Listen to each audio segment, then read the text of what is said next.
This is Mrs. Maydell Jones interviewing Mr. Chester Spitler in El Reno on June the 24th, 1971. Now, would we like to start where you were born and came from, Mr. Spitler, and how you got into Canadian County and what happened?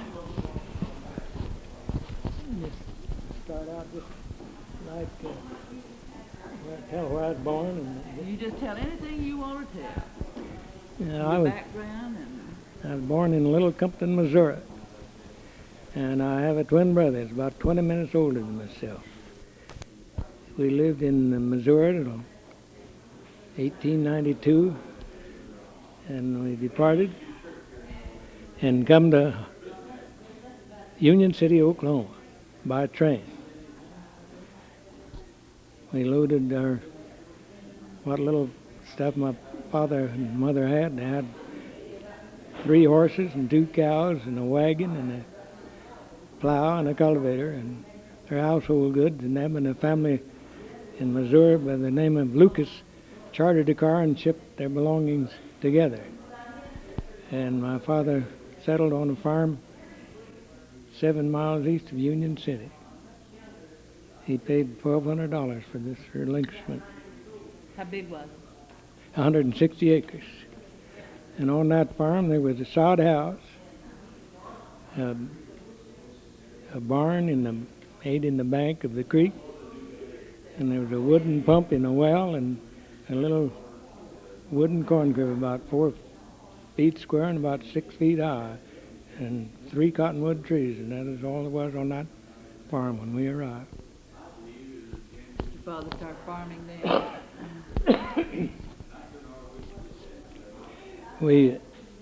This land, there was just a little broke out on that, I think about 10 acres. And our neighbor by the name of Bill Patton had a team of ox, and then he broke out the rest of this farmland. My twin brother and I planted corn in every 3rd furrow when we broke out this land. And we lived in this sod house for 2 years. And we built a little house we called a smokehouse. It was made of lumber, but it didn't have any wooden floor in it. And we lived in that a year till we built a 2-story house, about 24 by 36, I guess. It is 2 stories.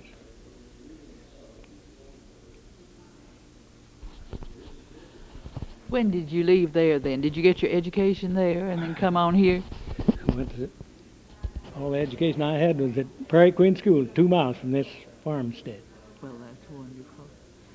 I'd rather you'd ask and not let me talk in that. Huh? I'd rather you'd ask a question, let me talk in that. We'll get more out of it maybe. All right, what kind of questions do you want me to ask you? Well, we went to a subscription school. Uh-huh. You know what a subscription school is? No, you tell us. They were made up, they just went around through the school district and gathered up money. And my father would say, he'd go to his neighbor and he said, I want to have some school. How much money can you spare to have some school? And he'd tell it, and they'd get their amount, and then they'd go out and hire a teacher, and maybe it'd be 2 months or 3 months or whatever. They got the money to pay for.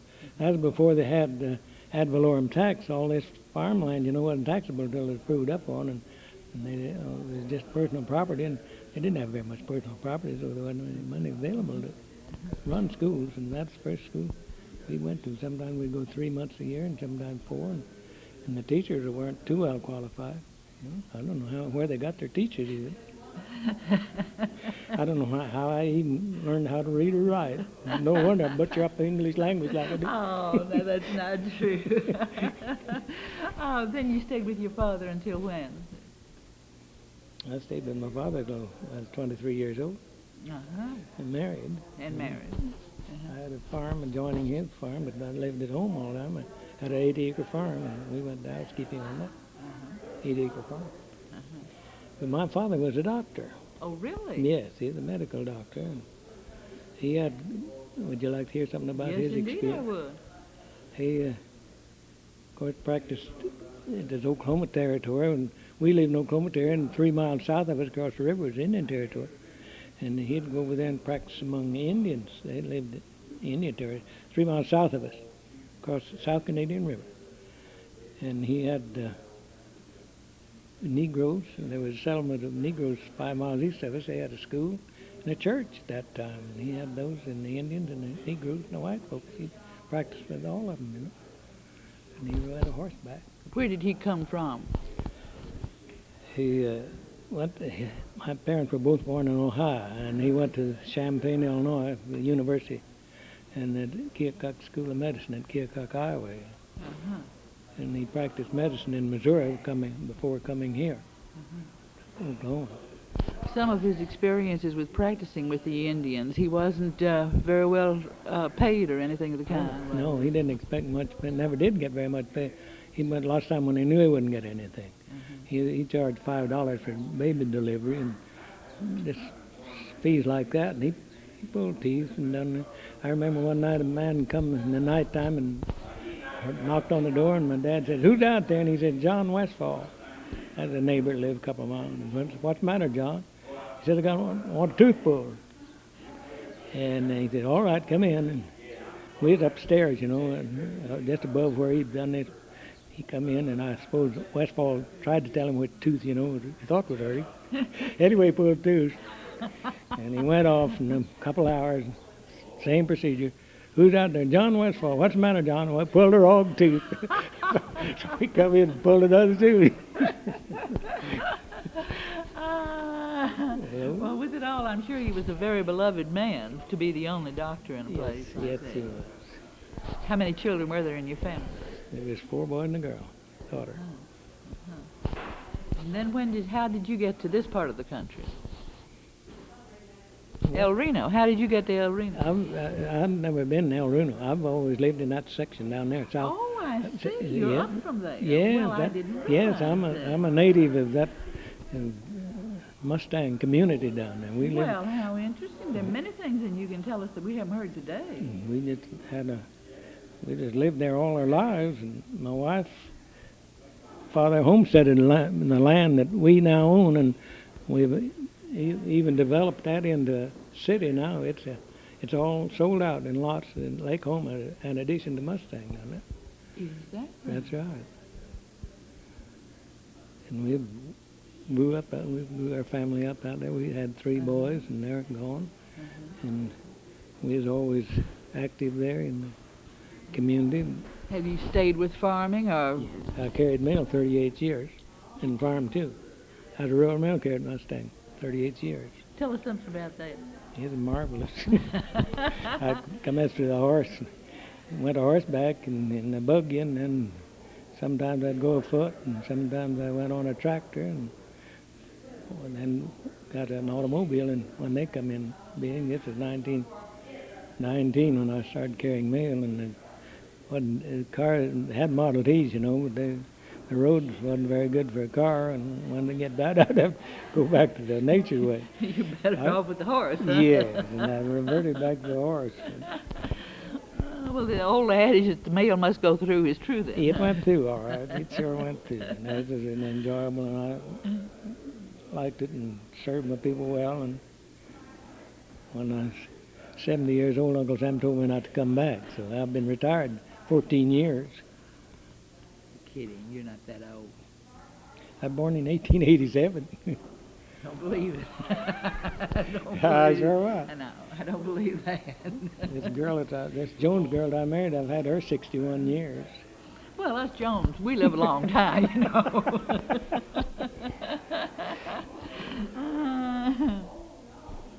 And tell us something about your early home, the home life, and the situations around the farm and such. Well, we didn't have any social life, you know, only the school and the church is all we had. We didn't have any movies or anything like that. I don't remember the first show of any kind I ever went to was at this little Prairie Queen School where I went, and they called it a Magic Lantern show, and they had some little gadgets there, and you could listen, that pay a penny, and you could hear they'd put things in your ear, you know, and you could hear a song or something, and it was a pretty big deal, you know, because that was getting out in the world. And we had box suppers and camp meetings, and that's about it. And 4th of July picnics, graze a pig and run a sack race. And It's too bad we don't have those 4th of July picnics anymore, isn't it? it is. We used to have some nice fairs at Mustang, and had a pretty good time there. They always had a band. I was a member of the band too. Always tried to take part in everything. How was that part of the country developed? Was that in on one of the runs? I don't know. You know, I know the first run I was to was when they opened the Cheyenne Arapaho out west of Union City. We went to that in 1893 or 4. And I know they fired a gun and away they went. They'd all lined up. But I don't know how this was 89. I guess they done that the same way because I see the pictures of them running, you know. Yeah. They started somewhere, but my father bought a relinquishment. But now my wife's father, we've got the homestead, and she got the patent that Grover Cleveland signed. She has that in her possession. You don't? 1889. Yeah. Now we had, talking about the river, a lot of people, they'd go across the river, they fed cattle over there, some of those ranches. I know my father sold corn to those fellas. We'd cross the South Canadian River at Bond's Crossing. That is 6 miles east of Union City, and the Bonds had a ranch over there, and that's the reason I guess they called that Bond Ranch. But Forded it, you know, all the time. He'd go over there, and when they'd practice among the Indians and stay, he always took his medicine with him. He did.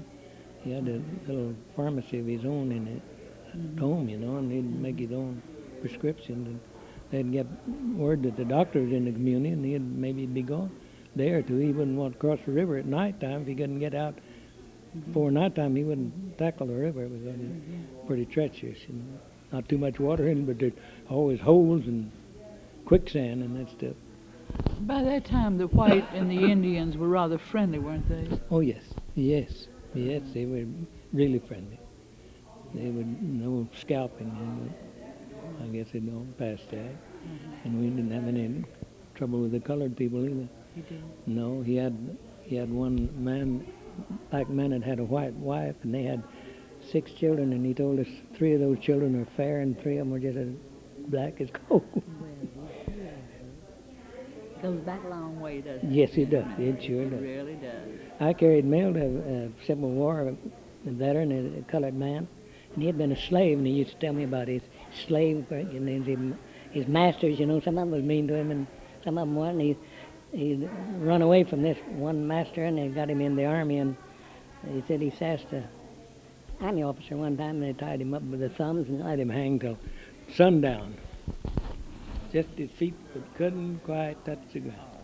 He said, I never sassed another. But that's awful, wasn't it? Oh, that's terrible. You did. That's perfectly terrible. Absolutely terrible.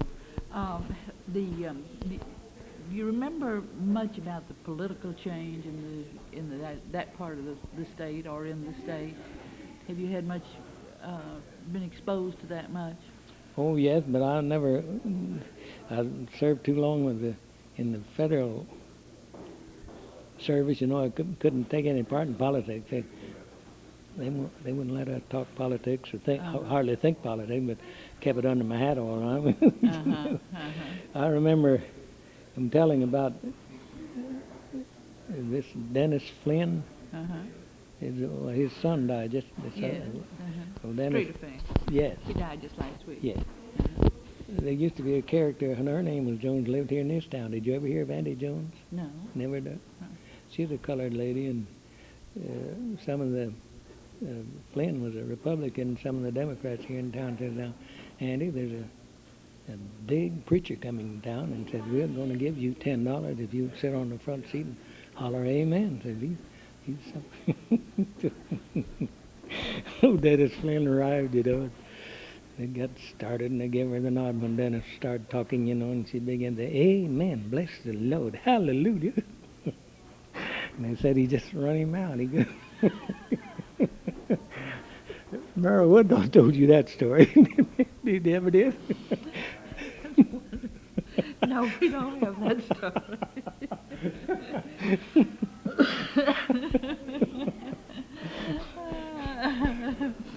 I remember seeing Andy Jones. Of course, I was at this meeting. I can't vouch for that, but they tell that story, and I guess it's true. There's bound to be some truth to it, isn't there?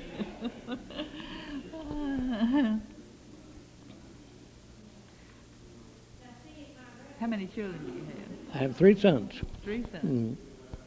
I have a letter here. I'd like for you to read it. One of my grandsons wrote him. Some lady here got it. I'd like for you to read it if you have time. Something about telling about his ancestors. You know, I've told him these stories. You know, and his teacher wanted to run, and he gave him a good grade on it, and said it's the only one in the class that he read. Well, tell us some of it for some of the things he wrote for tape. Well, his grandmother in this story, his grandmother when she was a little girl was bitten by a rattlesnake, and it's a pretty serious thing, you know. They didn't have any doctors, but her grandmother happened to live in the next farm, and they told Grandmother Jones about it, and here she come, you know, and she killed a chicken, and she put on that, and she cut that and sucked the blood out of it, and then put this chicken on it, and she just saved the girl's life, I guess, by doing it, you know. But she said her leg was just as black as that machine and got like a stovepipe, you know. And she... The remedies then we consider primitive, but they were so effective in so many ways. They worked. They sure do. They work. Yeah, with your father, I'm sure he used what we would call primitive methods. Yes, yeah. In this boy's story, I told him about one time I went out and brought the horses in the morning, and we had a colt with a lot of them. We thought a lot of them by the name of Homer, and Homer just had his head out like that, and he just a choking and kind of stumbling, you know. And I run in and told my dad about it, and he just went to his case and got his lance, and he come out and he said, tie Homer up, and we tied him up, and he just cut his throat, you know, right there, and he just went breathing, you know, through here, and by the time that healed up, that was gone. I don't know what happened. He had some kind of obstruction in there. But of course, he knew the anatomy, and he didn't cut the jugular. Yeah. I might have done that. I would in this day and time. I don't know where the jugular is.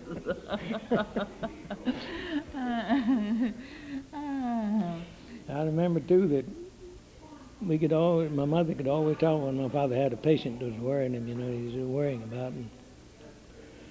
He come home and told her one time this boy, Stephen Means, his neighbor boy, Stephen's going to die. He says he's got appendicitis, and he says no hospital take him to, and he says, I don't know what to do about it. And she says, why don't you talk to Dr. Richards?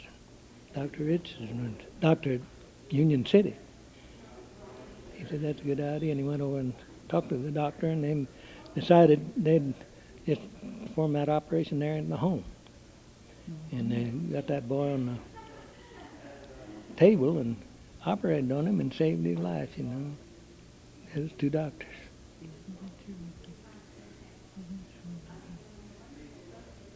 Tell me something about your wife and her background. Oh, She's a Jones girl. She's a dandy too. I bet she is. We all are. She's she's an exception. She'd like to come along, but we had air conditioning man wanted to come out, and we weren't being so bad that she said we better stay here. She could tell a lot more than I can tell. She taught school in an early day. I don't know how she got. I heard some woman talking about school a while ago when I come in here, coming to Institute. And she come up here to Institute. Up here to El Reno? At the Institute. And this woman, I believe her name is Peter. I wondered if she knew my wife. But she taught school and she got $35 a month for that month. And she is a good teacher, I know, because she's everything good and everything else. And her background was in Union City too, then. Mustang. Mustang. We're in Mustang. Yeah. Yes. She's always worked in the church and the school, and she served on the school board, and so have I, as far as that's concerned. I served on school board in Prairie Queen and Mustang both. Happened to be in that deal when we consolidated, and that's pretty rough to be on school board where it's consolidated, because they say things about you that didn't sound too good. They weren't complimentary.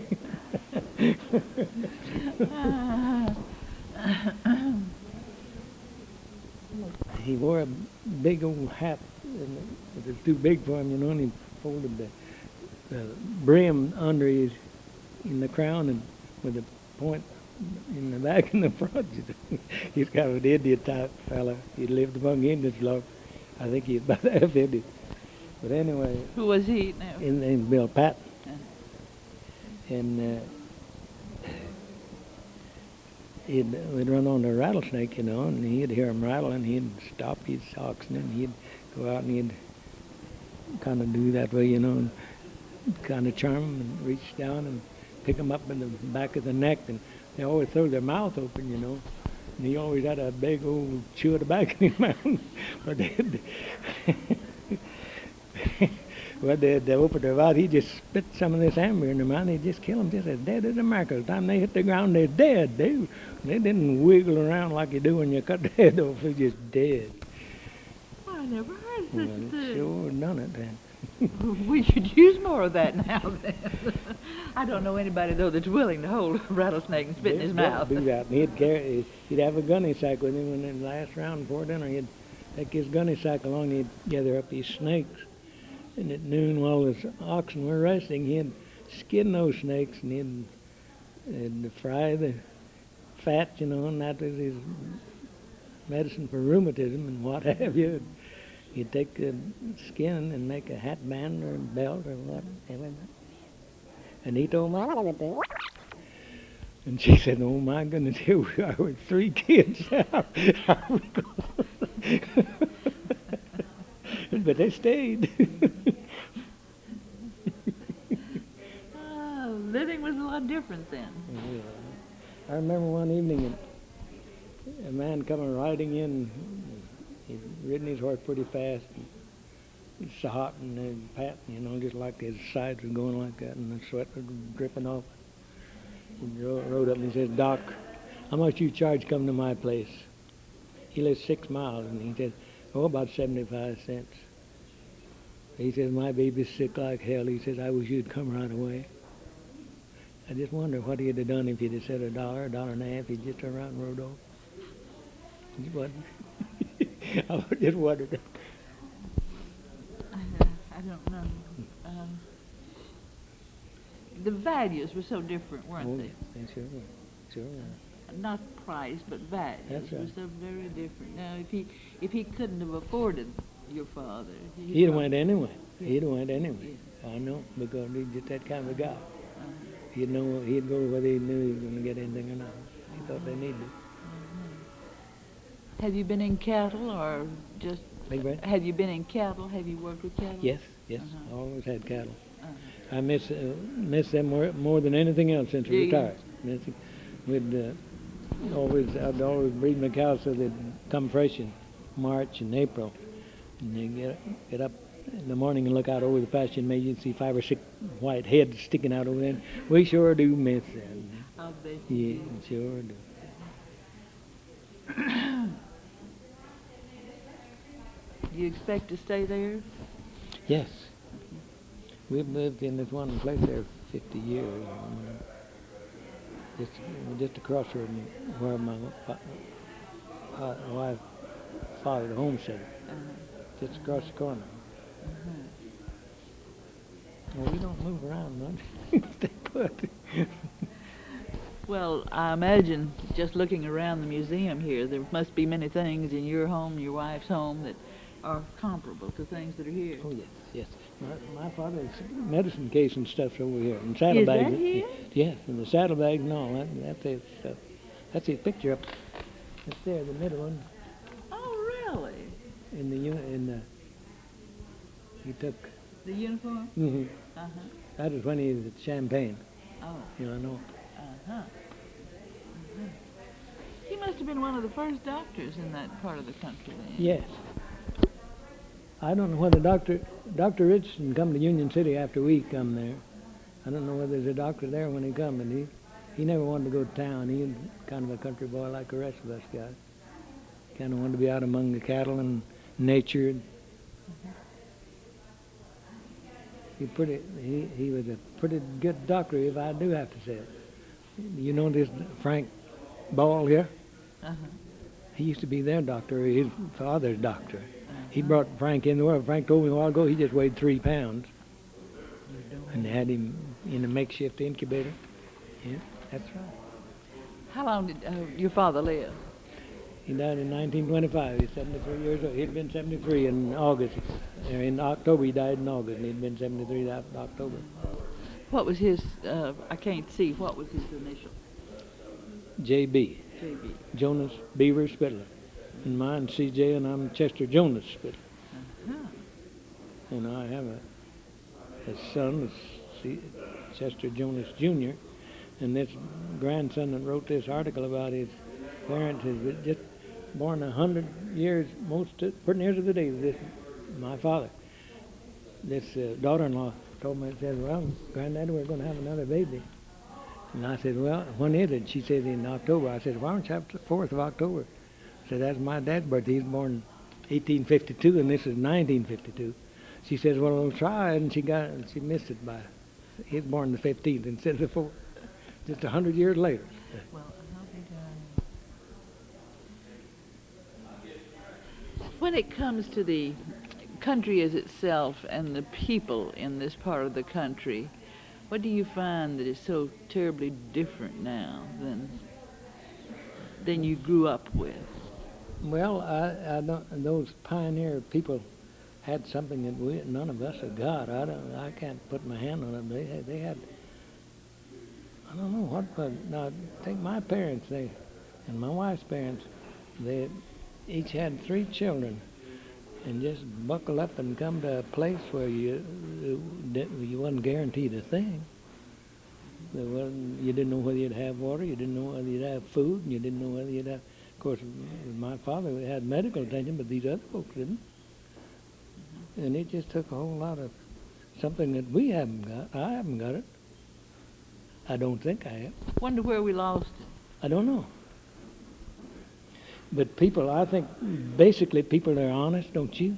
I've always said, I used to teach a Sunday school class of youngsters, and I said, basically all kids are good, but I said when they get to acting like their parents, that's when that's when they lose out, and I still believe it. You're right. They are, basically, children are good. When we started El Reno, we lived southeast here, and we just started northwest, out across the country. I remember one morning we was going to church and in Sunday school, and my dad seen a rattlesnake, and there wasn't any sticks or anything, or wood or anything. He stopped and took a tug off the harness and killed that rattlesnake, because there wasn't. Now, there's timber and sticks and stones and. This was just an open field. Yeah, just an open field. We just wandered out across there, And we had an uncle that lived 2 miles east of us, and we had a creek to cross, and it kind of branched out, and we could go a little south and around, cross that creek before it branched out, and cross the creek just once, and we always went around that way, Keep crossing 2 creeks, we'd go down across where just one place to get across. Well, you just knew the way then. Yeah. I mean, by stars. Yes, and, yes, just yes. took out. Yes, that's right. And there were no roads anywhere. No. Just trails. No bridges. You ford all the streams. Was there much cattle running? Not running. I don't mean that much cattle. No. Moving. The danger.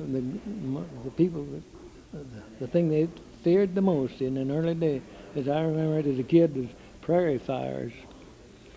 Those prairie fires would get out, and they just burn. They just go clear across the country. We had a neighbor that had some nice horses, a fellow by the name of Maydell, and the fire started north of him, and the wind was in the north, and they drifted to the fence till they got in the corner, and they burned 6 nice horses. Just got And the only thing, and the grass would grow as high as your head almost then. That's what we call prairie grass. Yes, that's right. The native grass. I mean, we just didn't have stock to keep it pastured down, you know. And it grew. I think that's one reason there wasn't much timber. It didn't burn it off. We just had 3 trees on that place. I know my dad was tempted to cut them down to give us a lemon with it. I can understand why. Anybody with 2 pair of twin boys, he'd get a lot of trouble, wouldn't he? Is your brother still alive? Yes. Yes. He's still Where's alive. he? He lives just half a mile from where I do, down there in the same neighborhood. And he'd spend most of his time out through the Consequence, New Mexico, but then he has his home and farm there. We farmed right across the fence from one another all these years. What business was your wife's father in? I mean, what did he do? He's a farmer. He was a farmer. Just a farmer, yes. Uh-huh. He died real young. He went down when they opened the big pasture down there in the southwest. Can't think of those countries now. On Cheyenne, Arapaho, that is the west of Union. There's 3 tribes down there. Oh, yeah, I know what you mean. And they're around Lawton and Apache. And he was down Apache hauling lumber. They were building that town, and he come home sick on Saturday night, and he died the next Monday. And I thought he died of appendicitis. It wasn't right so. She was only 13 when he died. But they was farming. They lived on the farm down there. Now you're going to tell me how you got your mail. Yes. And then it's kind of southeast from El Reno. And we got ours at Thurston till in about 1903, I think they established a route. And they tell me that this Thurston was named after some promoter from Nebraska come down and started a town down there. And I know there's a place out there they called a town site, and they had a dance hall and something else there in the beginning. And one of my neighbors was telling me just about a year ago, a little over a year ago, I said, what about this town site in Thurston? You know how it got its name? Yeah, he said some promoter in Nebraska got a hold of my dad, and he said they had a town down there in Oklahoma that's running streetcars. Oh, he just gave him a big lift, and he said his dad come down here. There's that dance hall and something else, and his post office. Nobody ride the streetcar if they had them. Anyway, he said that fella told his dad that they named that post office Thurston after some political man there in Nebraska. He didn't know what was representative or senator or something. Anyway, he's in politics in Nebraska, and he named this Thurston post office after him. And the town never did develop, and they never run any streetcars. They moved that old dance hall down about just in the next mile, and they made a church out of it. How was the mail distributed from there? We went to there. You went to get it? Yeah, we went 4 miles, and we'd go on Thursday. We got the Kansas City Star. That was the only paper we knew of. Thursday was Kansas City Star. Then we'd go to Thurston. And they had a little store there, and they sold tobacco and chewing gum and coal oil and flour and stuff like that. If you didn't want too much, you'd get something. But you grew most everything you used. Yes, we sure did. A fellow by the name of Spencer run this post office. And how did you get into the mail I took carriage? an examination, Uh-huh. civil service examination, and the point is there's a vacancy. And you knew Mr. Cope, I guess, didn't you? Yeah. Milton B. Cope. Uh-huh. He was a representative, and there's a vacancy down there. And I come up here, and there's calling for an examination down there to replace it. And I come up here, and I had my grades, and told him I thought I was qualified. And he says, yes and no, you are. And he said, I'll just write a telegram and I'll send Scott Ferris in the morning. And I got in a day or two, I got notice to go carry the mail. Do you have any special recollections of experiences while you were carrying the mail, particularly back in the beginning? Oh, I had a lot of them. And every day I had something, you know. A lot of people would say, don't you get tired of traveling the same way every day? I said, no. People are doing something different every day, and I liked them all. And I don't think sometimes I'd have to stop and cut a chicken's head off for some woman that wanted chicken for dinner. She didn't have the heart to do that. What'd you do? Just wait for the postman to come by? Come around now and say, could you come and cut a chicken's head off for me? I'd like to do that. That wasn't bad. All those things, you know. Just homey things. Well, that's what I want to hear. Yes, so. Just all the homey things.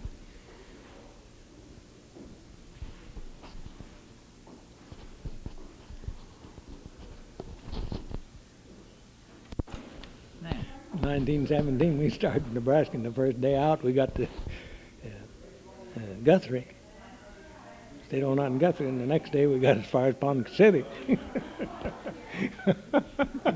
It's mud. I don't know why we didn't turn around and come back. Buggy? In the car. Car. What'd you have, Ford? Yeah, Model T Ford. And they did plow through the mud. I say, I don't know why we didn't turn around and come back. You remember how much you paid for it? Oh, about $700, imagine, something like that. That's $700 awful hard to get hold of. Like to buy one now, huh? Now. We were at a funeral, and these two McDowell girls, there was a whole family of these McDowells lived on the mail route, and they worked awfully hard.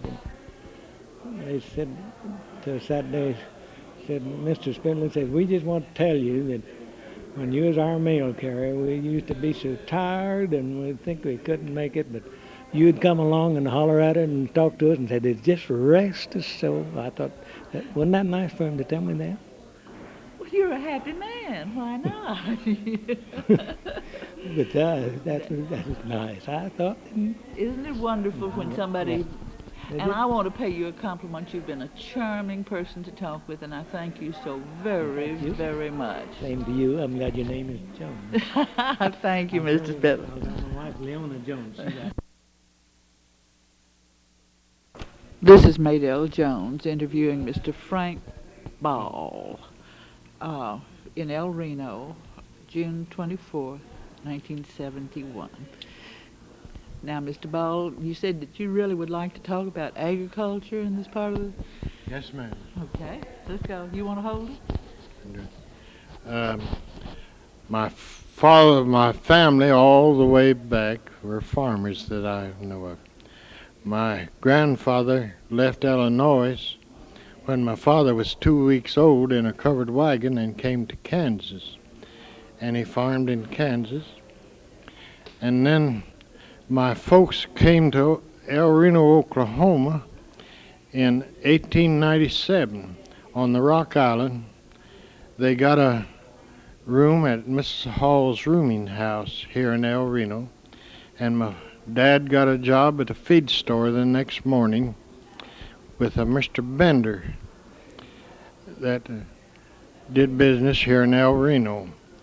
And Mr. Bender saw that my father was a good worker and that he wanted to farm, so he made arrangements with his brother-in-law, who was a widower, Mr. Charlie Howard, for my folks to go out there and sharecrop with them. And during the first year they were there, Mr. Howard married a sister of Mr. Carl Borneman that just come over from Germany. And so my folks had to hunt for another place. Well, the young fellas nowadays can't hardly believe this. My dad started farming on his own. He borrowed some money, and Mother had been a school teacher for 6 years, and she had a little money saved up. And they bought 4 mules and a plow, and that was just about the size, and a wagon, of course, and that was about the size of their equipment. Uh, After that first year, the farm they rented after they left Howard sold, and they had to move again. So Dad had 4 mules that he had bought, and he sold those mules to the Army during the Spanish-American War, and bought 5 mares and had a little money left over. And those 5 mares, through the years, on average 3 or 4 mule colts a year. So he was raising his replacement for power. Those days, our horse furnished the horsepower that we had, also the transportation, and also the pleasure. People would ride wagons or ride horseback around on their Sundays or their time off and see the country and visit the neighbors. And some of the young bucks would have a few horse races and have contests with their horses. And my father was on this place that they moved to 2 years, and that place sold. So he moved over in the West Point neighborhood, where we have been all ever since. Dad kept raising mule colts from these mares that he had, and when he bought the home place, he sold a bunch of mules that he had on hand and made the down payment. And it was much easier for a young fellow to get started those days. When was this? This would be 1899, and we moved over in the West Point neighborhood in 1904. And the 3 generations of the family have rented this same land since. Dad bought up the home place. He bought from the Hutchison family that joined this section of renting land. And we have quite a lot of pleasure in talking to the family about the 3 generations working together. Now, my folks in their days, farming along in the early 1900s, there was a general practice with these general stores. If a fellow's credit was good, the 1st of August, that was the starting of the new farm year.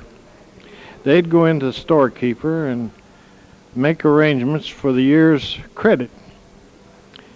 And that sounds kind of wild with price of things nowadays, but their year's bill didn't run very high. But the whole family looked forward to when Dad went in and paid the year's bill, because the storekeeper would give Mother a set of dishes or a new hat or a new coat, and the kids always looked forward to that big sack of candy Dad brought home. Down in Louisiana, we call that lanyap. Well, we just call that just good old fellowship up here in Oklahoma. And they didn't sign any papers or anything. They just dealt on a handshake. And of course, if a fellow hadn't took care of his business properly, he didn't have a chance to get in on those kind of credits. And from the time I was a child, there's only one thing I wanted to do, was farm and deal in livestock. My playtime was under the old apricot trees, where I took an old hoe that the handle was broke out, used it for a plow, and plowed up the different fields, made a fence with twine string and stakes, corn cobs with our hogs and cattle, and that's the way we played. We didn't have a backyard with $500 or $600 of equipment like some of the grandchildren have nowadays. And then I graduated from high school in 1919. That was here. That was at Yukon, Oklahoma. And I wanted to farm.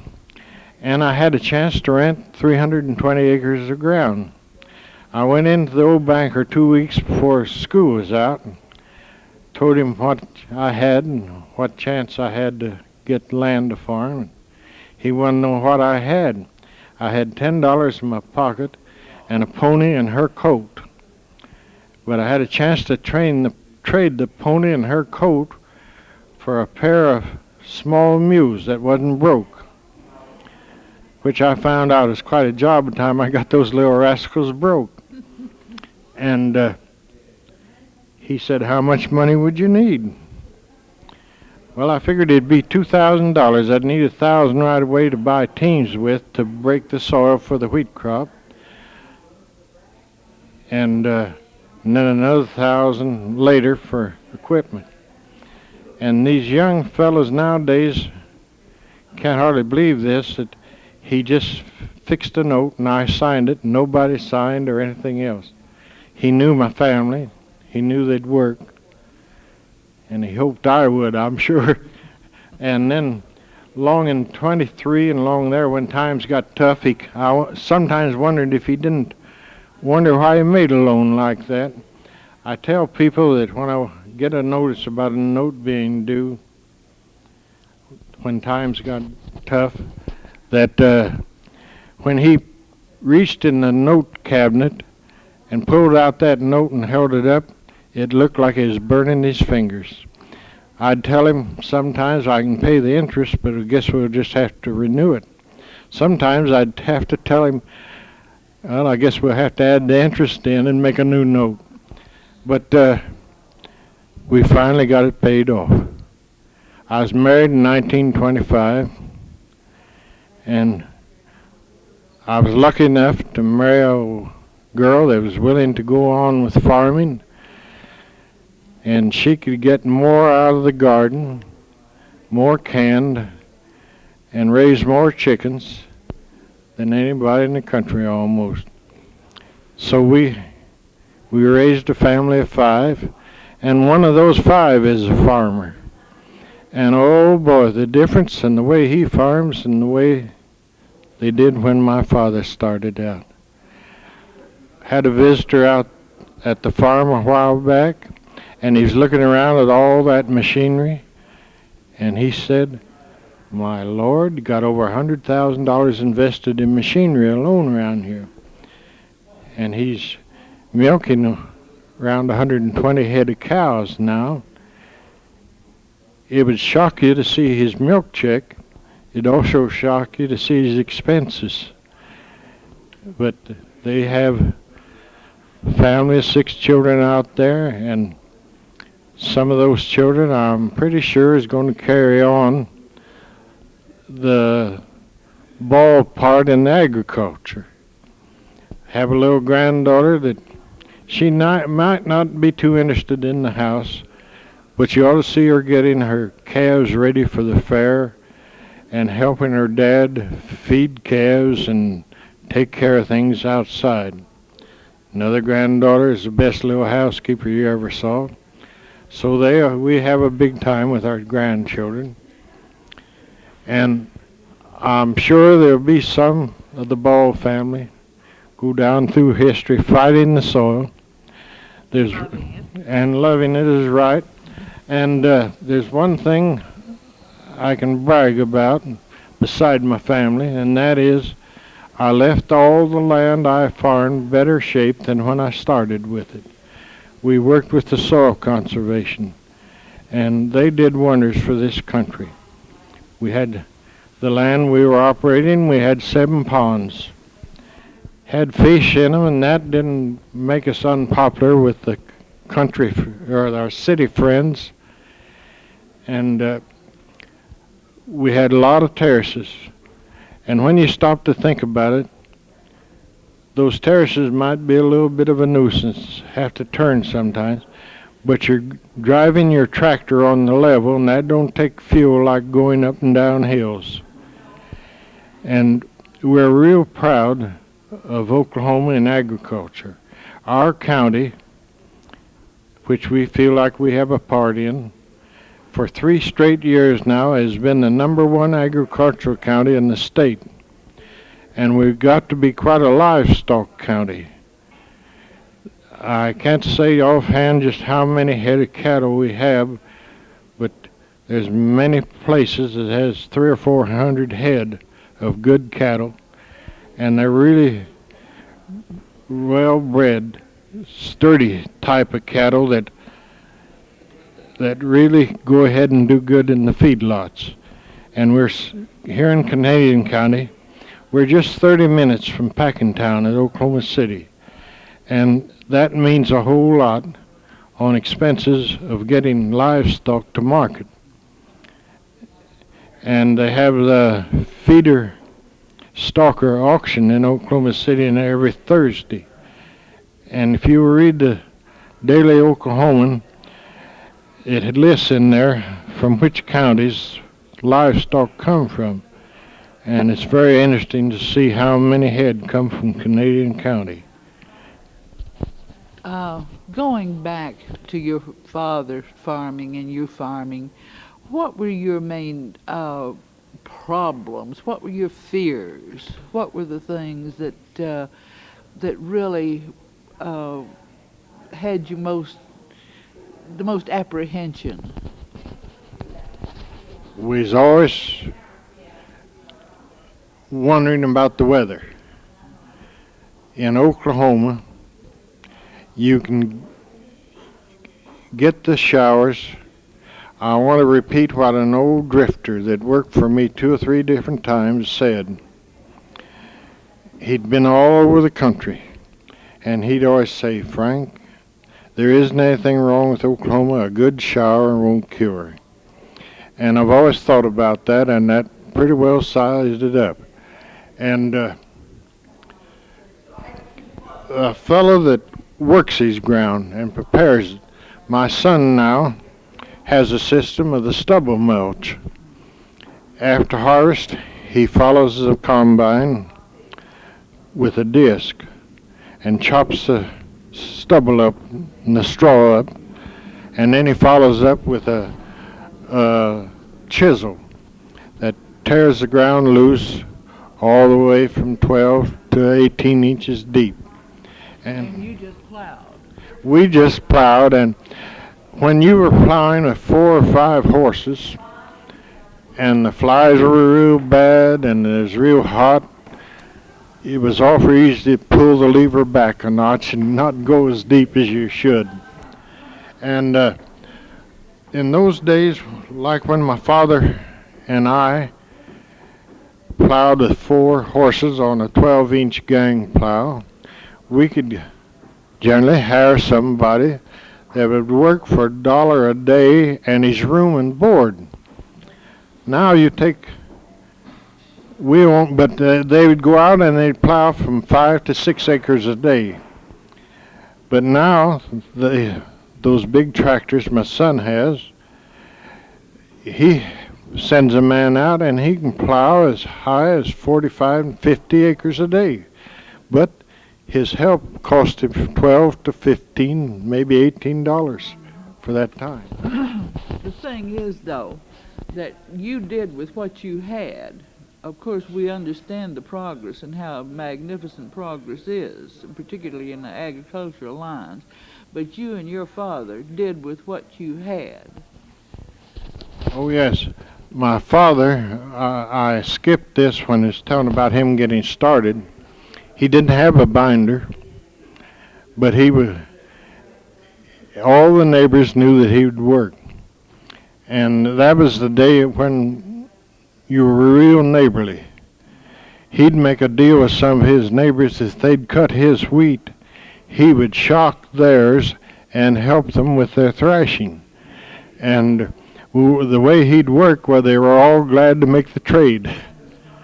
And those are some of the changes. And how big was the average farm then? Average farm then was 160 acres. There was a house on about every quarter.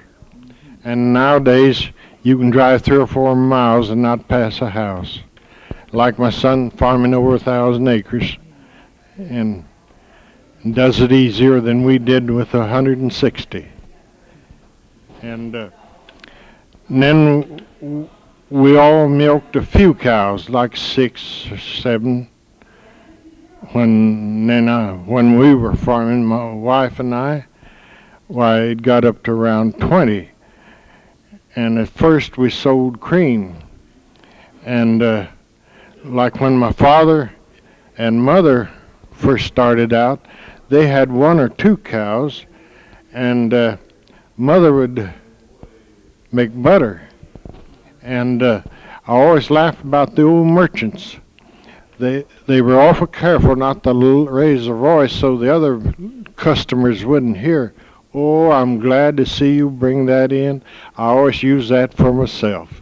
And and it kind of shocked us sometimes how many ladies thought that they were eating their butter special. Your father's farming was even more primitive than yours then, wasn't it? Oh, yes. The time when I got started farming, there was a lot of difference then than when he started. Yeah. And our teams had an easier time because the machinery was being changed and made better at that time. And there's been an awful change in the machinery. We need some of that machinery my father used for our museum up here at El Reno.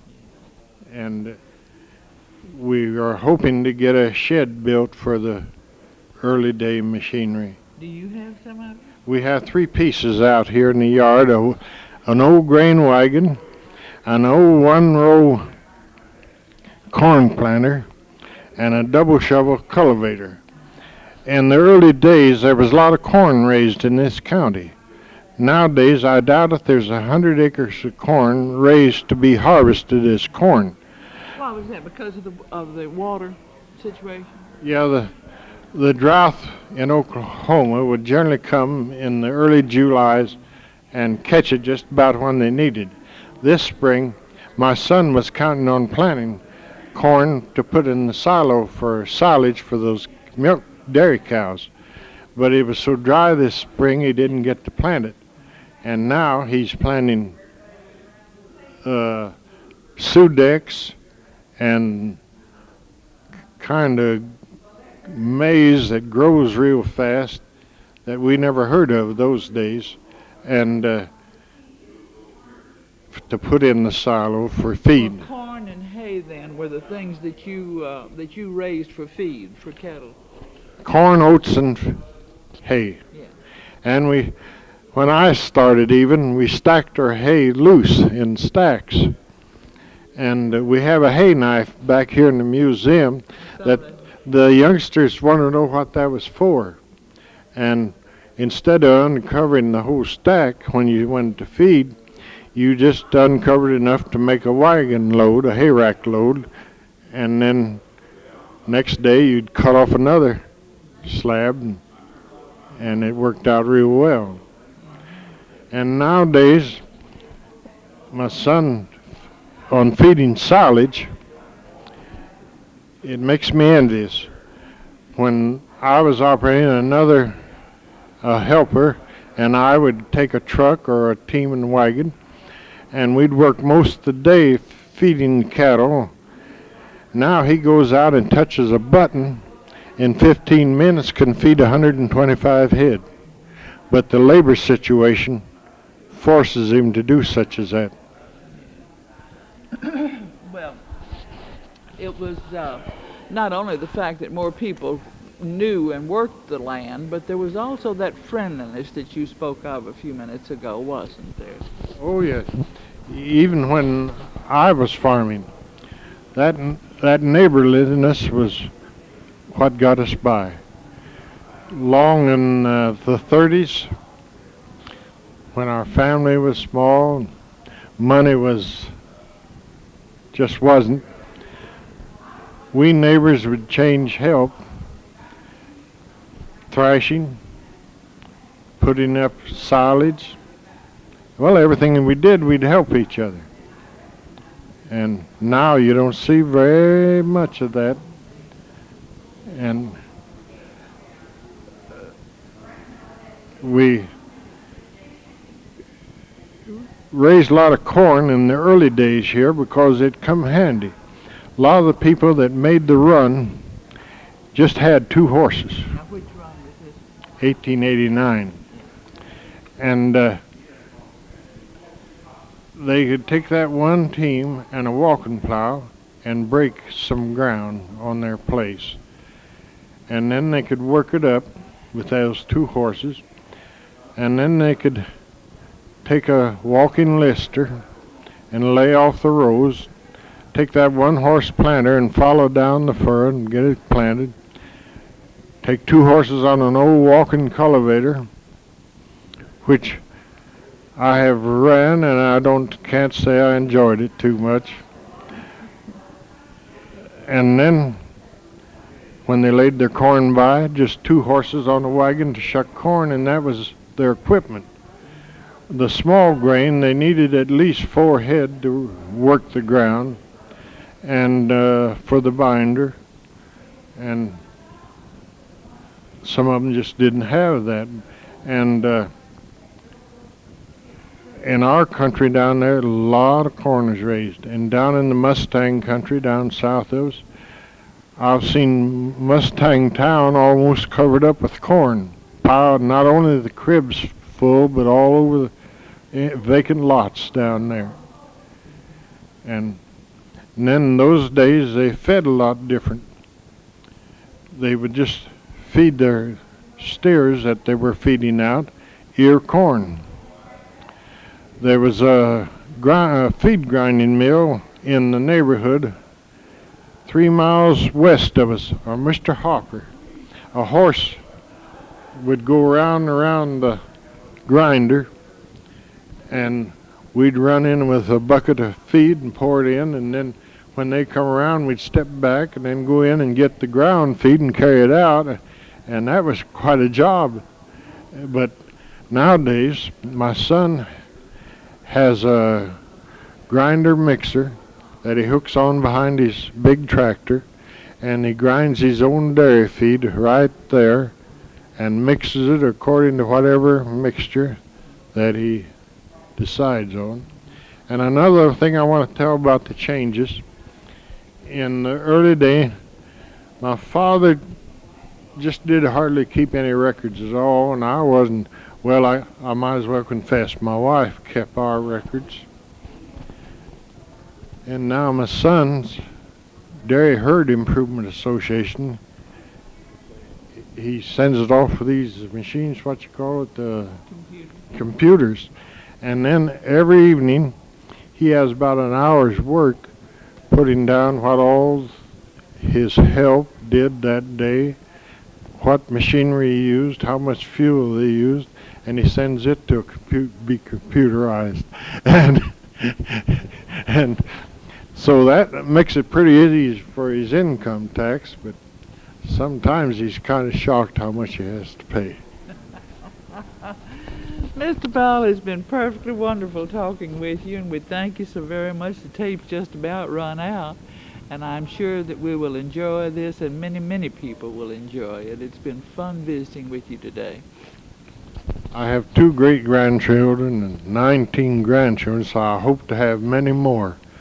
And I hope maybe they can hear this someday. I hope they can too. I really do. Thank you again.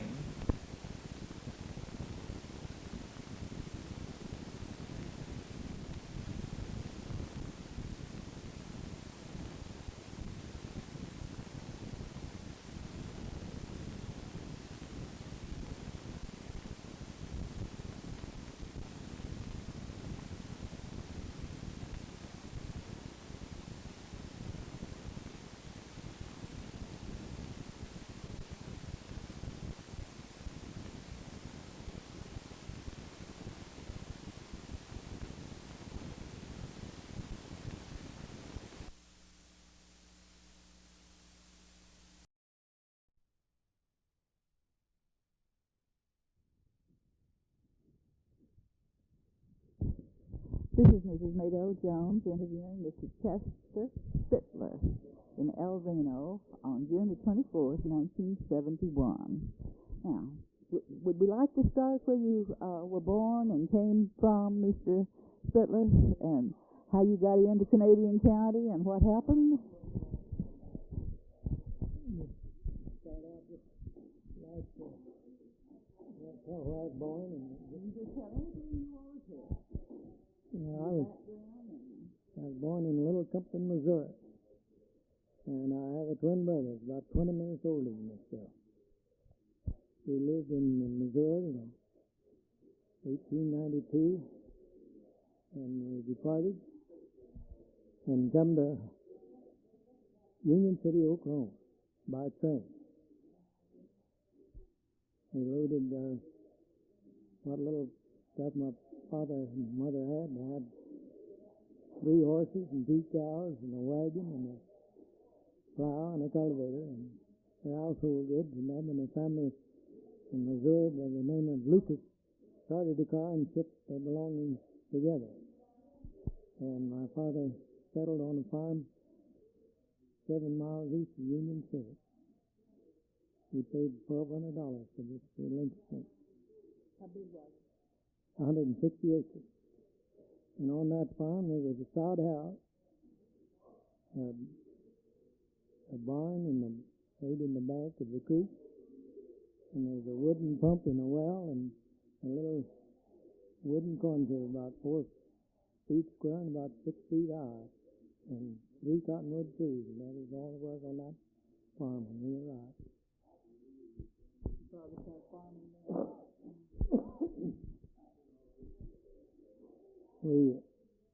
This land, there was just a little broke out on that, I think about 10 acres. And our neighbor by the name of Bill Patton had a chemo ox, and then he broke out the rest of this farmland. My twin brother and I planted corn in every third furrow when they broke out this land. And we lived in this sod house for 2 years. And we built a little house that's called the smokehouse, which is made of lumber, but it didn't have any wooden floor in it. We lived in that for a year till we built a 2-story house, about 24 by 36, I guess, in 2 stories.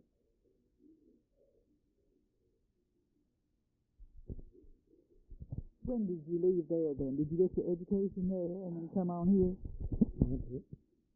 All the education I had was at Prairie Creek School, 2 miles from this farm state. Oh, that's wonderful. I'd rather you'd ask him that, let me talk to him that. Huh? I'd rather you'd ask question, let me talk to him that, and we get more out of it. All right, what kind of questions do you want me to ask you? Well, we went to a subscription school. Mm-hmm. You know what a subscription school is? Let me tell you. They were made up, they just went around through the school district and gathered up money. And my father would say that he'd go to his neighbor and he said, I want to have some school. How much money can you spare to have some school? And he'd pay, and they'd get their amount, and they'd go out and hire a teacher, and maybe it'd be 2 months or 3 months or whatever. They got the money to pay for it. That was before they had ad valorem tax. All this farmland, wasn't taxable until they screwed up on, and they were just personal property, and they didn't have that much personal property. They had any money available to run schools, and that's the school we went to. Sometimes we go 3 months a year, and sometimes 4, and the teachers weren't too well qualified. I don't know where they got the teachers here. I don't know how I even learned how to read or write. No wonder I looked up the English language like I did. Oh, no, that's not true. Oh, then you stayed with your father until when? I stayed with my father till I was 23 years old. Uh-huh. And married. And married. I had a farm, adjoining his farm, but I lived at home all that. I had an 8-acre farm, and we went down keeping on it. 8-acre farm. So my father was a doctor. Oh, really? Yes, he was a medical doctor. And he had, would you like to hear something about his experience? He first practiced in the Oklahoma Territory, and we lived in Oklahoma Territory, and 3 miles south of it across the river was Indian Territory. And he'd go over there and practice among the Indians. They lived in Indian Territory, 3 miles south of it, across the South Canadian River. And he had Negroes, and there was a settlement of Negroes 5 miles east of us. They had a school and a church that time. We had those and the Indians and the Negroes and the white folks. We practiced with all of them. And we had a horseback. Where did he come from? My parents were both born in Ohio, and he went to Champaign, Illinois, the university, and the Keokuk School of Medicine in Keokuk, Iowa. And they practiced medicine in Missouri before coming here. Some of his experiences with practicing with the Indians, he wasn't very well paid or anything at the time. No, he didn't expect much. He never did get very much pay. He went last time when he knew he wouldn't get anything.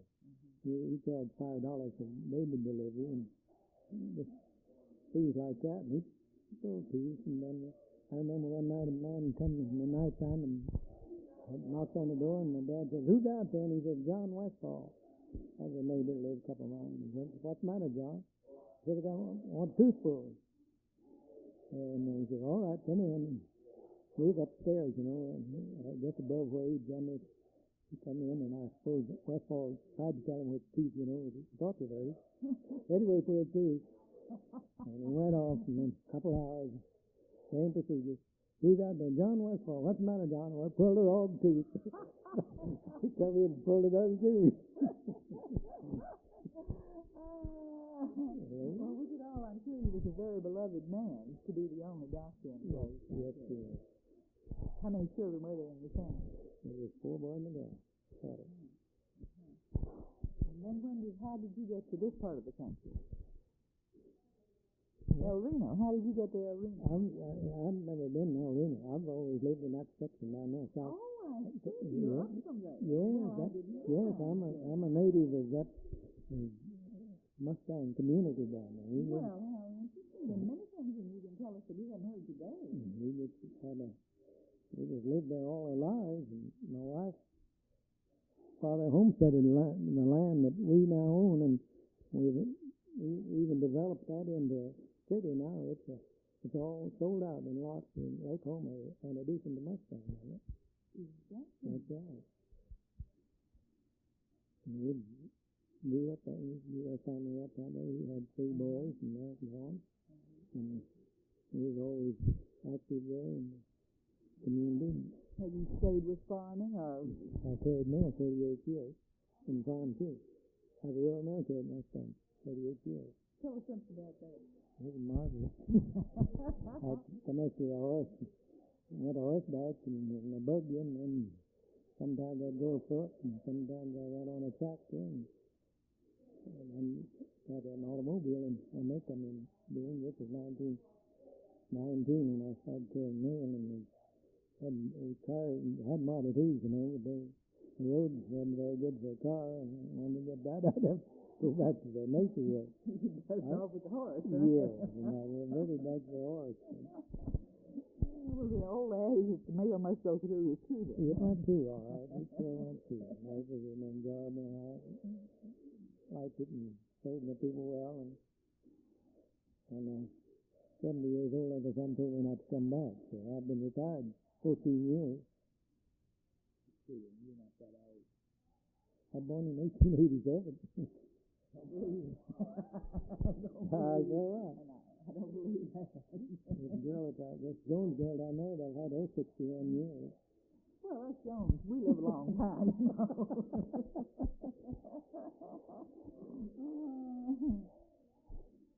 Tell us something about your early home life, and the situations around the farm and such. Well, we didn't have any social life, only the school and the church. All we had. We didn't have any movies or anything like that. I remember the first show of any kind I went to was at this little Prairie Creek School we went. They called it a Magic Lantern show, and they had some little gadgets there, and you could listen up to a penny, and you could hear they'd put things in your ears, and you could hear a song or something. And this was a pretty big deal, because I was getting out into the world. And we had box suppers and Camp meetings? Camp meetings, and that's about it. And 4th of July picnic, raise a pig and run a sack race. And Too bad we don't have those 4th of July picnics anymore, isn't it? we used to have some nice fairs at Mustang. And had a pretty good time there. They always had a band. I just remember the band too. Always tried to take part in everything. How was that part of the country developed? Was that in on one of the runs? I don't know. I know the first run I was to is when they opened the Cheyenne Arapaho west of Union City. We went to that in 1893 or 4. And I know they fired a gun and away they went. They were all lined up. I don't know how this was 89. I guess they done that the same way because I see the pictures of them running, you know. Yeah. They started somewhere, but my father bought an enlistment. But now my wife's father, he got the homestead, and he got the Patton, but Silver Cleveland fine. He has that in her possession. You do? 1889. Yeah. Now we had, talking about the river, a lot of people would go across the river there and fed cattle over there, some of those ranches. And then my father sold corn to those fellows, and they'd cross the South Canadian River, Bonds Crossing. That was 6 miles east of Union City, and the Bonds had a ranch over there, and I guess we were not down there, and forded it, you know, all that, and he'd go over there, and when they'd practice among the Indians, and there he always took his medicine with him. He had a pharmacy of his own in his home, you know, and he'd make his own prescriptions, and they'd get word that the doctor was in the community, and he'd maybe be gone there, so he didn't want to cross the river at night time, so he couldn't get out. Before night time, he wouldn't tackle the river, but he checked this. Not too much water in, but there's always holes and quicksand, and that's good. By that time, the white and the Indians were rather friendly, weren't they? Oh, yes. Yes, they were really friendly. They were, scrapping, I guess they don't pass that. And we didn't have any trouble with the colored people either. No, he had one man, black man had a white wife, and they had 6 children, and he told us 3 of those children were fair and fair, and they get a jack of coke. Goes back a long way, doesn't it? Yes, he does. It sure does. I carried mail to a Civil War veteran, a colored man. He had been a slave, and he used to tell me about his slaves, his masters, some of them was mean to him, and some of them weren't. He run away from this one master, and they got him in the army, and he said he saw the army officer one time, and they tied him up with the thumbs and had him hanged till sundown. Just his feet that couldn't quite touch the ground. He said, I never saw that before. But that's all for wonder. Oh, you just perfectly clear. Absolutely clear. You remember much about the political change in that part of the state or in the state? Have you had much been exposed to that much? Oh yes, but I served too long in the federal service. I couldn't take any part in politics. They didn't let us talk politics. Hardly think politics, but kept it under my hat all along. I remember him telling about this Dennis Flynn. His son died just before. Dennis, yes. Yes. There used to be a character of an named James lived here in this town. Did you ever hear about it, James? No. Never did. She was a colored lady, and some of the Flynn was a Republican, some of the Democrats were in town for that. And there was a big preacher coming in town and said, we're going to give you $10 if you sit on the front seat and holler amen. So oh, Dennis Flynn arrived, They got started, and they gave her the nod, and Dennis started talking, and she began to say, amen, bless the Lord, hallelujah. And they said he just ran out. No, what don't told you that story? You never did? No, we don't have that story.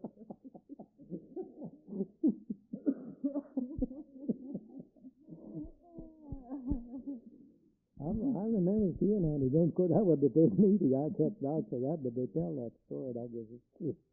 Bound to be some truth to it.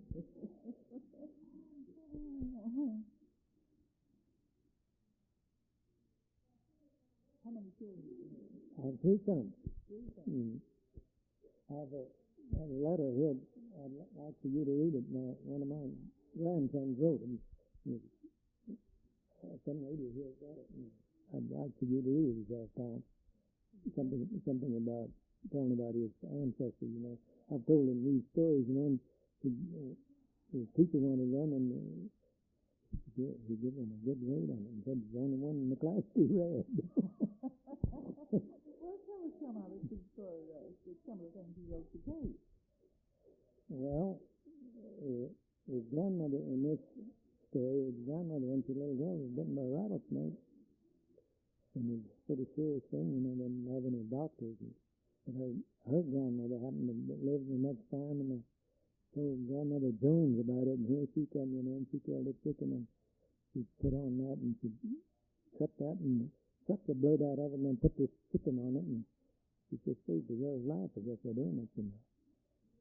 She said her leg was just as black as that machine, and that was like a stovepipe. The remedies then we consider primitive, but they were so effective in so many ways. They worked. They sure did. They worked. With your father, I'm sure he used what we would call primitive methods. Yes, in this boy's story, I told him about one time I went out and bought the horse in the morning, and he had a colt, and he had a lot of it. He thought a lot of it by the name of Homer, and Homer just had his head out like that, and he just was choking and kind of stumbling, and I ran and told my dad about it, and he just went to his case and got his lance, and he came out and he said, tie Homer up, and he tied him up, and he just cut his throat. And he just was like breathing into here, and time that healed up, that was gone. I don't know what happened. He had some kind of infection in there. But of course, we knew the anatomy, so we didn't cut the jugular. I might have done that.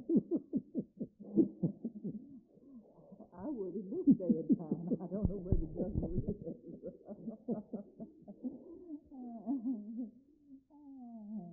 I remember too that my mother could always tell when my father had a patient that was wearing, and he was worrying about him. He come home and told her one time he said this boy Stephen Means, his neighbor there. Stephen's going to die. He says he's got appendicitis, and he says no hospital taking him to him. He says, I don't know what to do about it. And she says, well, talk to Dr. Richards. Dr. Union City. He said, that's a good idea. And he went over and talked to the doctor, and then decided they'd just perform that operation there in the home. And he got that boy on the table and operated on him and saved his life. Those two doctors.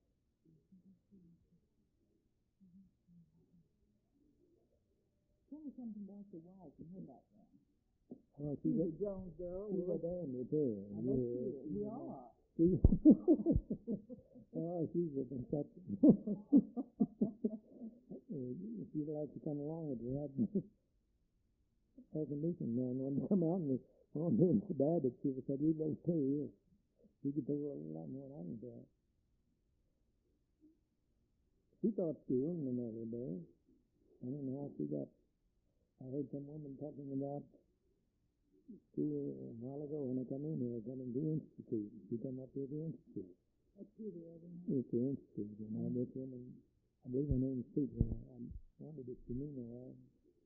But she taught school, and she got $35 a month for that. And she was a good teacher, I know. She's ever been good at everything else.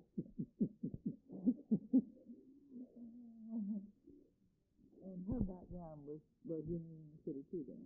Mustang. We're in Mustang. Yeah. Yes. She's always worked in the church and the school, and she served on the school board, and so have I, as far as that's concerned. I served on the school board, and Prairie Queen and Mustang Boulevard. I happened to be on that deal when they consolidated. That's pretty rough. The old school board they get consolidated because they say things about you. It wasn't complimentary.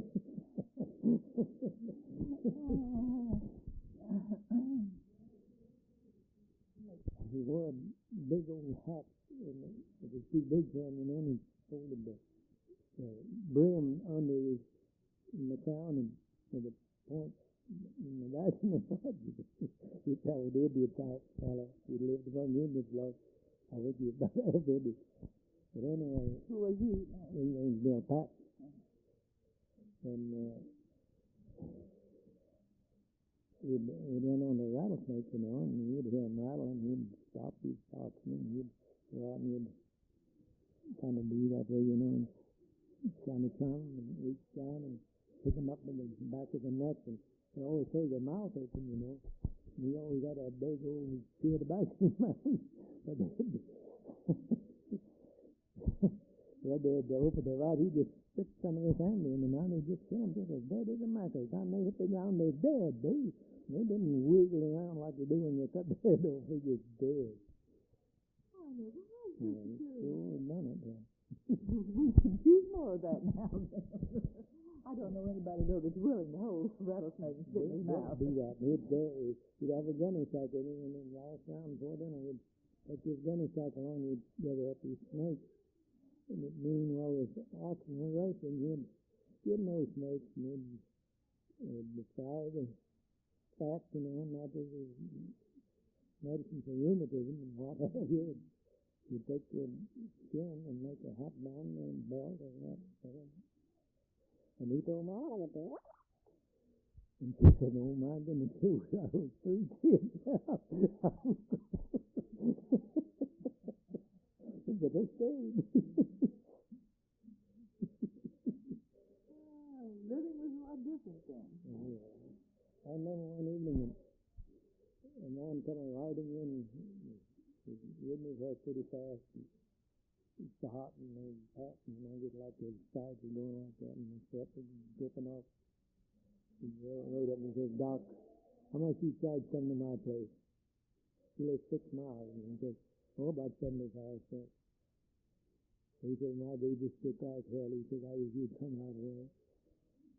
I just wonder what he'd have done if he'd have said $1, $1.50, he'd just come out and rode off.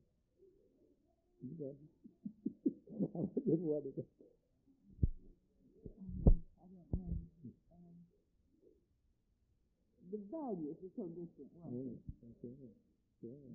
Not price, but values. That's right. It's very different. You know, if he couldn't have afforded your father. He'd went anywhere. I know, because he just kept trying to die. He'd know whether he knew he was going to get anything or not. That's what they needed.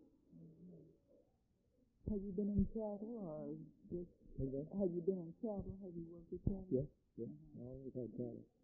I miss them more than anything else since we retired. I'd always lead the cows so they'd come fresh in March and April. And we'd get up in the morning and look out over the pasture, and maybe see 5 or 6 white heads sticking out of the end. We sure do miss those. We sure do.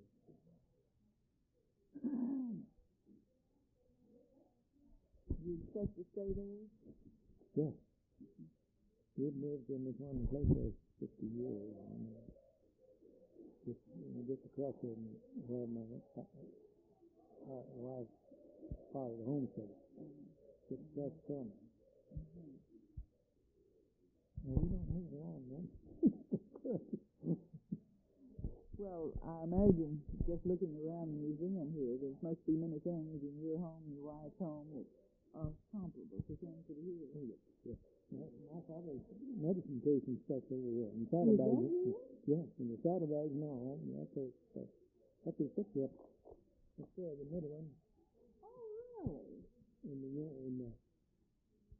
He took. The uniform? Mm-hmm. That was when he was at campaign. Oh. Yeah, I know. He must have been one of the first doctors in that part of the country. Yes. I don't know whether Dr. Richardson come to Union City after we come there.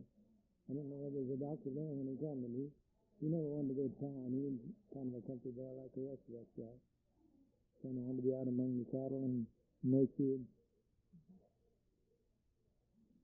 He was a pretty good doctor, if I do have to say it. You know this Frank Ball here? He used to be their doctor. He was the father's doctor. He brought Frank in. Well, Frank told me a while ago he just weighed 3 pounds. And they had him in a makeshift incubator. How long did your father live?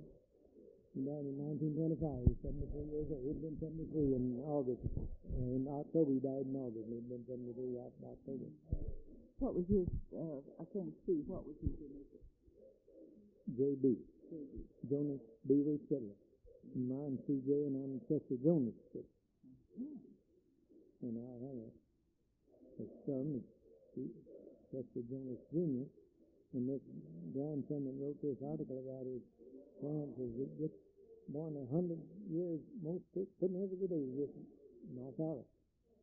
This daughter-in-law told me, said, well, Granddaddy, we're going to have another baby. And I said, well, when is it? She said, in October. I said, well, that's the 4th of October. So that's my dad's birthday. He was born 1852, and this is 1952. She said, well, sorry, and she missed it by, he was born the 15th instead of the 4th. Just 100 years later.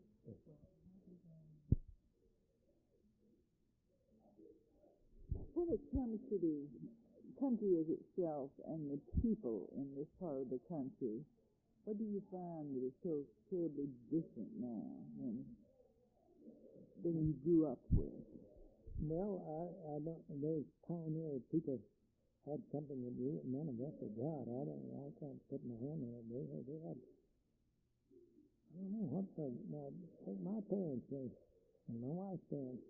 They each had 3 children, and just buckle up and come to a place where you wasn't guaranteed a thing. You didn't know whether you'd have water, you didn't know whether you'd have food, you didn't know whether you'd have. Of course, my father had medical thinking, but these other folks didn't.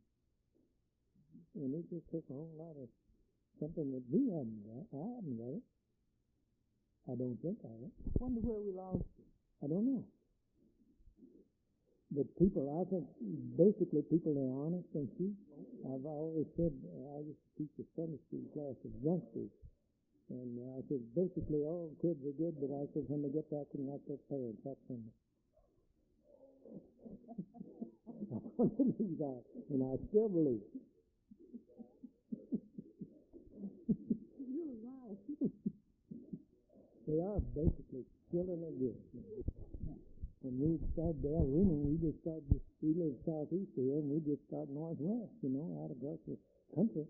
I remember one morning we was going to church and Sunday school, and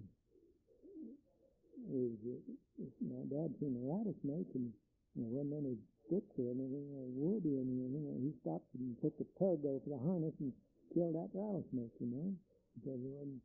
Now, there's timber and sticks and stones and This is just an open field. yeah, just an open field. We just wandered out across there, And we had an uncle that lived 2 miles east of us, and we had a creek to cross, and it kind of branched out, and we could go a little out, a little south and around, cross that creek before it branched out, and cross the creek just once, and we always went around that way. Cross 2 creeks, we go down across that before. One place to get across. Well, you just knew the way then, by stars. Yes. Took out. Yes. That's right. And there were no roads or anything. No. Just trails. No bridges. Just ford all the streams. Was there much cattle running? Not running, I don't mean that. Much cattle No. moving? The danger, the people, the thing they feared the most in an early days, as I remember as a kid, was prairie fires. Those prairie fires would get out, and they just burn, and they just go clear across the country. We had a neighbor that had some nice horses, that had been named Maydell, and the fire started north of him, and the wind was in the north, and it drifted to this fence till they got in the corner, and they burned 6 nice horses.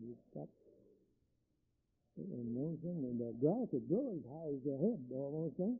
That's what we call prairie. Yes. That's right, so the native grass, and they just didn't have stock to keep it pastured down, you know, and I think that's one reason there wasn't much timber, and they'd burn it off. And we just had 3 trees on that place. I know my dad was tempted to cut that down to give us a lemon with it.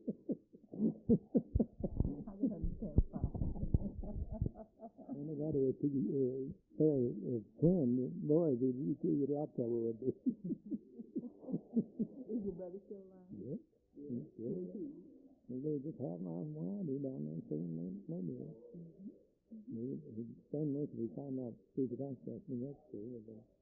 He has his home and farm there. He farmed right across the fence from one another all these years. What business was your wife's father in? I mean, what did he do? He was a farmer. He was a farmer. Yes, a farmer. He died real young. He went down when they opened the big pasture down there in Southwest. Can't think of his company now. Some town in Rapper, that is the west of Union. The Seed tribes down there. Oh.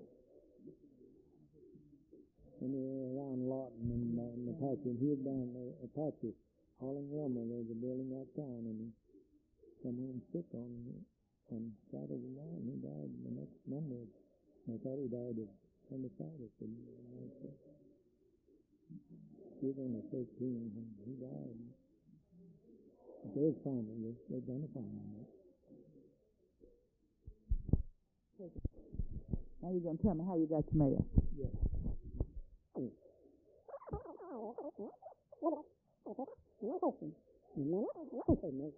Southeast from the area. And we got ours at Thurston. So in about 1903, I think they established the route.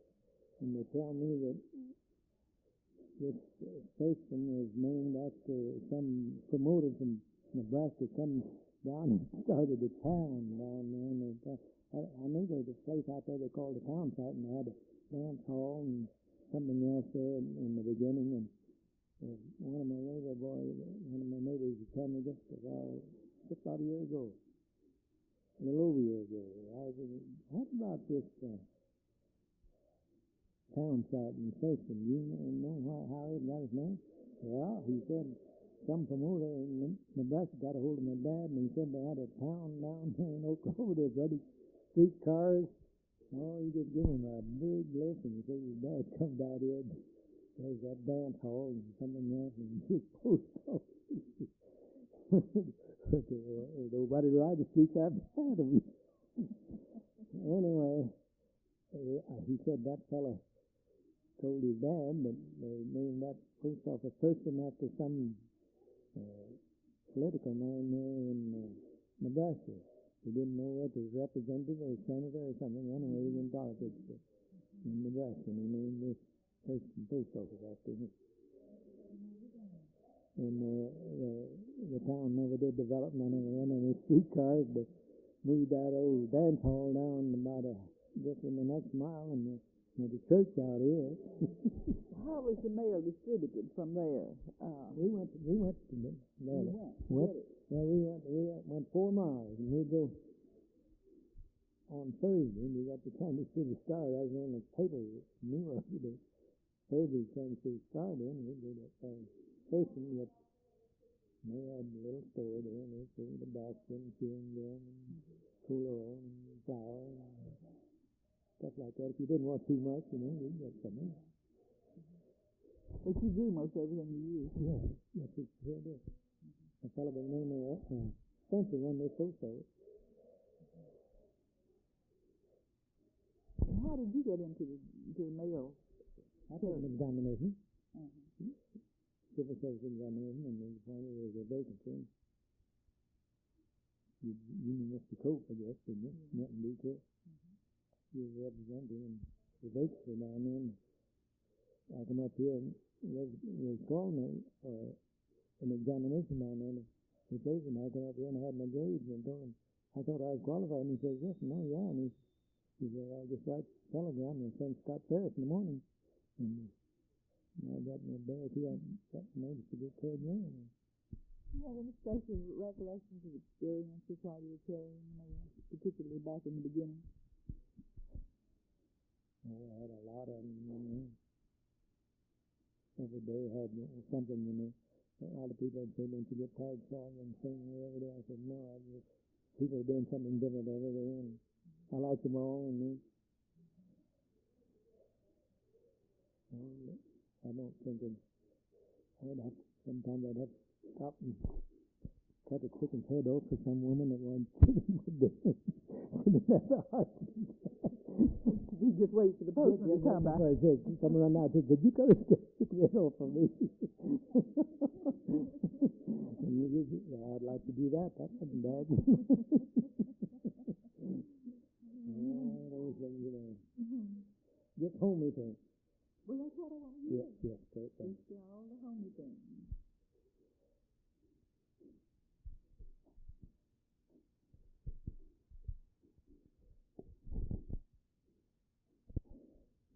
In 1917, we started in Nebraska, and the first day out, we got to Guthrie.